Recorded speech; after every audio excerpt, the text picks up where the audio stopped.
What happened to the ambush investigation after week one? Stay tuned.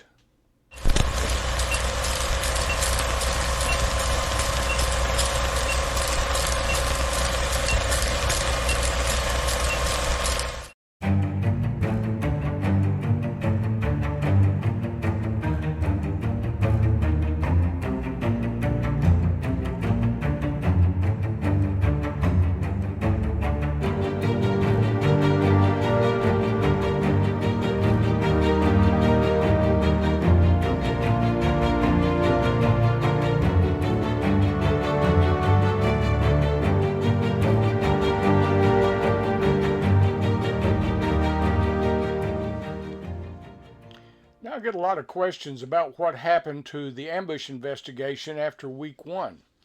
Well, basically, it just started to die.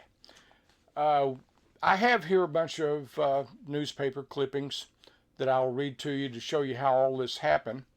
The first one is from the Tennessean out of Nashville, which is Tennessee's largest newspaper, and it is dated Saturday, August 19th, week after the ambush, 1967. And the headline is Shooting of McNairy Sheriff May Be Linked to Motel Killing. It goes on to say that many people here in the area believe that the ambush was in retaliation for the death of Louise Hathcock, who Buford had shot about 18 months before. Miss Hathcock ran a motel, and it had a reputation as a center for organized crime, including bootlegging whiskey, prostitution, and gambling. Now, we do know that there was a lot of illegal whiskey went through there. The illegal whiskey was bonded. It was purchased in Caruthersville, Missouri, brought down across the Mississippi through Dyersburg all the way down to the state line. And the purpose of that was that there were no taxes paid on the alcohol, which made it cheaper for them to get, and they could sell it at a good price. Now, it goes on to state that one local man said that the consensus around here is that the shooting was somehow connected with the ambush, referring to the motel shooting, and that he asked not to be identified. Now, W.E. Bud Hopton, the chief of the TBI, said that they were not leaving anything overlooked. District Attorney General Will T. Abernathy stated that he believed that it was outside assassins who were brought in to do the shooting, but he offered no information on that. He did say that Buford had made several arrests at the Shamrock for violations of liquor laws. Now, this is kind of odd because when we review newspaper accounts, FBI files, so on, we don't see very many liquor arrests being made at the motel. Now, we do know that in December 1964, Buford was involved in a raid, a multi-jurisdictional operation that involved the states of Mississippi, the Alcorn County Sheriff's Office, McNairy County Sheriff's Office, as well as the Tennessee Highway Patrol. Buford had to arrest Louise Hathcock when she was found to have alcohol in her car. The car and a pickup that also had alcohol were confiscated. Buford had to arrest her. Had he not done so, that would have confirmed law enforcement suspicions that he was tipping the state line operation off about impending raids. He was taken up to Jackson, Tennessee, under the guise that they were having a big meeting about intelligence about the state line. He wasn't told up front that it was actually a raid. And Rex Armistead said that they did everything that they could do to keep him away from a telephone so that he could not call the state line and warn them of the raid that was about to take place. And that was about the only time that we know of that he actually arrested Louise Hathcock. A lot of the other things that they may be talking about are DUIs, things like that that happen near the state line. But as far as the state line operation itself, that's about the only thing. And now going on, the newspaper interviewed an individual that said, when I was a kid, you could buy a drink on either side of the state line. Now, he went on to say that when he was a boy, this would happen, but that he was now in his 40s. So if you do a little math, you figure out that he was talking about when he was a kid, probably being in the 40s, 1940s. People went on to say that the state line area, there was all sorts of Al Capone types that hung around the state line, but they didn't say who or what they did. That the Shamrock was a place where tourists would complain of being robbed at night. And, you know, I imagine that there is some truth to that because of the fact that the Mississippi governor of the time, and this is back in the 40s, 50s, that he would run newspaper information stating that tourists should stay away from the state line, not stay there. And, of course, Jack Hathcock would complain that that was hurting his business. So I imagine there was something to that part. And that Pusser had been quoted as saying that Mrs. Hathcock had been on a several-day drunk when he shot her, which we do know that she was .23 at the time of her death, but we don't know if it was actually a several-day drunk, as Buford claimed. Also, a thing that's a little humorous here is that the day that Louise was shot, Carl Pusser said that he was the one that told his son that he ought to carry a gun that day. Now, of course, we do know that Jim Moffitt suggested it, that P.D. Plunk claimed that he did, and now we have Carl Pusser saying that I was the one that told him to be armed that day, so we don't know who actually did. There was all sorts of talk about the state line being a kind of a holdover from a bunch of people who had once been at Phoenix City. Now, Phoenix City was in Alabama. That was where that they had a strip of clubs, beer joints, gambling, prostitution joints, all along just across over in Alabama, just across from a major military complex in Georgia. And the people on that base would go over to Phoenix City at night, and they would spend just about their entire paycheck gambling, drinking, prostitution, so on. When it got closed down, and again, this is in the early 1950s, people are saying that some of these people came over to the Corinth area. Now, we know of only two that did, and that was Walter Flanagan and also Fannie Bell Barker. They were in Corinth, not at the state line. So I'm not sure how you connect them with this story. Now, the next item happens to be from the Jackson Sun, and it is dated Monday, August 21st. And all it has that we don't previously know is that Will T. Abernathy, the District General Attorney there in Selmer, announced that no progress had been made in the investigation, and that nothing new came up over the weekend. So it seems like that just after a very short time, just a little bit more than a week, leads have dried up.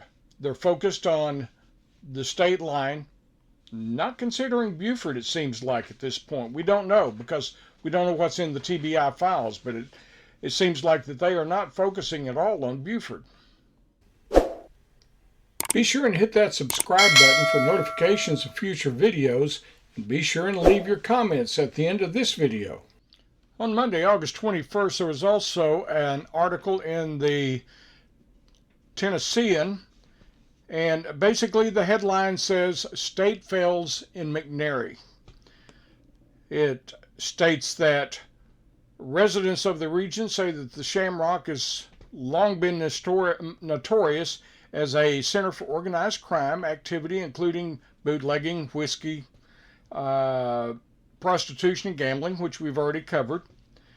And it also says that some say that the motel is a stopover for hoodlums traveling between the north and the south. Now it goes on to state the same report. All the reports about the Shamrock may not be true. It makes you wonder why the newspaper would suggest that stories about the Shamrock weren't true. The notoriety of the Shamrock has spread widely over the region for many years, and keep in mind that many years goes back into the 40s, long before Buford was sheriff. But apparently no determined effort has been made by the state to clean up or close up the place and eliminate it as a breeding place for crime and violence. So here, suddenly, we're trying to pass off the responsibility of cleaning up the state line from the sheriff's office there in McNairy County to the state of Tennessee. Not sure why. Now, something that is really important to point out here is that the newspaper is saying that the state has failed in McNairy County. They are basically alleging that the state line was still active, yet Buford had been credited previously, or at least claimed to have been credited, of having cleaned up the state line. Which is it? You can't have both. It's Monday, August 28, 1967. The Memphis Commercial Appeal is reporting that the TBI has settled in for a lengthy investigation. Now, it makes you wonder why that they've determined it's going to be lengthy. Are they not getting the cooperation they need from local law enforcement? Is there some sort of impediment that we're not aware of there? It goes on to say that W. Hopton, the director of the TBI, reporting that his biggest hope, or one of his biggest hopes, is in finding the weapon that was used in the ambush, a carbine. Now, here's something I find very interesting at the end of this article. It says, the sheriff and his wife were shot while driving along New Hope Road about dawn on the strength of an anonymous tip that he would find something there that would help him. Now, up until this time, we've always been told that they were responding to a disturbance at Hollis, Jourdan's place on Highway 45. Now this newspaper article is saying that they were going down New Hope Road in hopes of finding something. And why would Pauline need to be there if he was just looking for something? My point is, they're starting to change the narrative of the story. And that's an important thing to remember. Now we're no longer going to Hollis Jourdan's. We're no longer going to a disturbance, but we're looking for something along New Hope Road. The significance of this is that prior, Buford had been telling him that the call that he had received was to respond to a disturbance at Hollis Jourdan's Beer Tavern on Highway 45. He had taken a series of back roads down to New Hope Road. Investigators may have been asking why he went that route when it was slower, had a lot of curves, was unimproved, where if he had taken Highway 64 and 45, he could have got there quickly. So it may be that he had to come up with a reason that he took that route. And that reason could be that he was told on that telephone call that he needed to be looking along New Hope Road for something that would help him out. The next headline, McNairy Sheriff is at home, is from the Jackson Sun, dated on Monday, August 28th. In it, it says, District Attorney Will Terry Abernathy, who is heading an investigation into the shooting, said today that PUSSER has made several trips to the courthouse. Abernathy also reported that there are no new developments in the case and that they are looking into a reputed crime syndicate at the state line. Now from here it really gets interesting because this is from the Jackson Sun, dated Thursday, September 7th. And for the first time, we hear people talking about the possibility that Buford was the one that murdered Pauline. The headline says, Rumor at Selmer is unfounded. It goes on to state, a widespread rumor here that McNairy County Sheriff Buford Pusser has been arrested in connection with the shooting death of his wife in mid-August has absolutely no foundation. The District Attorney General's office reported this morning. The Jackson Sun reported on Monday, September 11th, in an item, the Regional Roundup, where it states that District Attorney General Will Terry Abernathy today reported no new developments at this time in the investigation. Now, it's a very brief statement, doesn't have much to say at all. It sounds like that they are just running out of news to report. Now we jump to Friday, September 22nd, 1967, from the Tennessean, an article that has the headline of Pusser Attack Tied to Crime.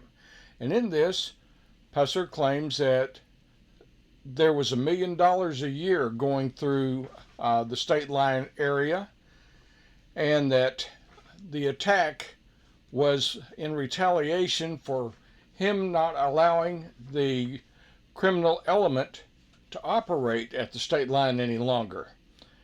He went on to say that Pauline was a victim of circumstance, and the article, obviously, as usual, credits Buford with cleaning up the state line.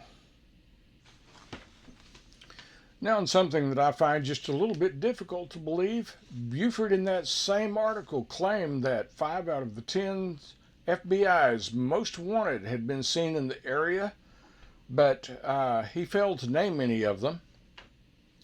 He referred to the business that was going on at the state line as big-time stuff, and that was before he closed it down, of course. He said that they had a strong case against those involved in the alleged ambush, but he doesn't say who that might be. A little later in the article, he claims that he was shot in the jaw, not the chin, and he again states that Pauline was only wounded at the first ambush site. He said that they were leaving for vacation for 2 weeks on Sunday. Now, every other story is stated that they were leaving that day on Saturday, and that Pauline, according to some stories, went along with him to make sure that he didn't get tied up and they didn't get a late start. Ironically, he also said they were all packed and ready to go, which makes me wonder, did anybody ever check the home as a crime scene, and did they actually have luggage packed and ready to go? Now, in the final part of this article, it says that Buford was only hit one time. He said that it felt like he had been hit with a brick when it happened, that one shot blew all of his lower teeth out along with part of his tongue. Buford said that he had confidence in the investigation, that everything was working, everything was fitting into place. He said that while he did think for a while about seeking revenge against those that he felt like were involved, that there were laws to take care of this sort of thing and a right way to handle them. The newspaper said he still works 18 hours a day. And, of course, District Attorney Will Terry Abernathy of Selmer said that he believes that hired assassins were brought in by the criminal element in the latest shooting. I think as time went on, Buford felt more comfortable speaking out. He changed the narrative of the story. Everything from the disturbance being at Hollis Jourdan's to going down New Hope Road because there was something that he was supposed to find that would help him. He talked about the vacation that they were getting ready to go on, 2-week vacation, and he said they were gonna leave on Sunday, when all other times they've said it was going to be on Saturday when they left. That bags were packed, they were ready to go. It's just kind of an amazing thing that all of a sudden you hear Will Terry Abernathy has nothing to say. There's no new developments. The TBI is pretty much the same way. Of course, uh, they're a bunch of quiet individuals in the first place. So there you have that. Now I will be putting all these stories up on my Facebook page, Buford Pusser, the other story. You can read them in length if you want. And of course, Saturday, we'll have another Saturday short. Not sure what the subject is going to be this week, but I'll think of something. And at any rate, take all this, read it, digest it, think of all the things that are inconsistent with statements he's made in the past, and see where it takes you. Well, until Saturday, just remember the truth has no agenda.